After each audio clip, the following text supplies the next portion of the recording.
আসসালামু আলাইকুম। বারান্দার টপে কি কি লাগিয়েছি দেখো, আমাদের সাথে শেয়ার করি। এখানে গাজর গাছ আছে, এখানে পুঁয়ের গাছে ফল হয়েছে,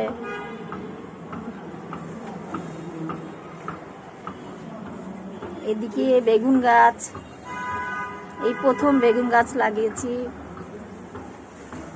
বেগুনও ধরছে মাশাআল্লাহ।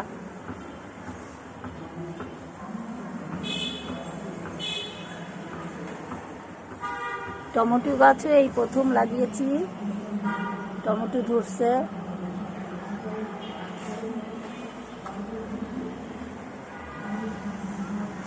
শখ করে লাগালাম, দেখলাম ভালোই হয়। তোমরাও ট্রাই করতে পারো, আমাদের সাথে শেয়ার করলাম। সবাই ভালো থাকো, সুস্থ থাকো, আল্লাহ হাফেজ।